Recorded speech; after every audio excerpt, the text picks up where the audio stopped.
கொஞ்சம் கிட்ட வச்சுக்கோ. என்னோட கொஸ்டின் கொஞ்சம் ஃபன்னியாக தான் இருக்கும். நீங்கள் நகர மூவியில் சுந்தர்சி சார் இங்கே வா அங்கே வா ஏரியாவுக்கு வா முடிஞ்சா என் வீட்டுக்கு வான்னு சொல்லுவீங்க. கடைசியாக அவர் எதுக்கு தான் வர சொன்னீங்க? கடைசியாக அவர் எதுக்கு தான் அங்கே வர சொன்னீங்க அப்படின்னு கேட்குறேன். சும்மா பில்டப் தான்.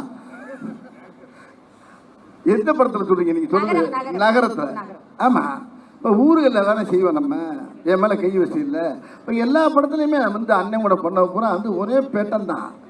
அதில் இப்போ ஷர்ட்டு போடுறது எல்லாருமே ஷர்ட்டு போட தான் செய்யலாம். எல்லாருமே உடம்பு துணியை மாற்றத்தான் செய்யலாம். அதில் கலராக மாற்றுறோம்ல.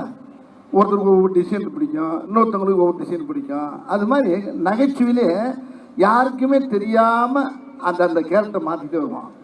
ஏய், ஒரு படத்தில் இளநீ தூக்கி அடிப்பார் வின்னரில். அடிச்சு சொன்னோன்னே வேணாம் வேணாம், என்னடா வேணாம் அப்படின்னு ஓங்கி குத்துவார்.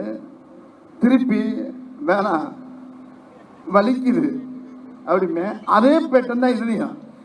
வின்னரில் வாடா வா, தொட்டுல நீ சரியான ஆம்பளை இருந்தால் அங்கே வாடா. நான் யதார்த்தமாக போவேன், அவர் பாவம் வீடு பார்க்க வருவார். அங்கே வந்தால் இங்கேயும் வந்து நிற்பார். கடைசியில் பார்த்தா வீட்டுக்கே வந்துடுவார். இது பூரா நம்ம ஊரு ஆளுகள் இல்லை, நம்ம பூரா செய்கிற ஆளுகள் தான். அவ்வளோ பேர் யாரை பார்த்தாலும் நீங்கள் ஒரிஜினல் ரவுடியெல்லாம் உலகத்தில் யாரும் கிடையாதுங்க.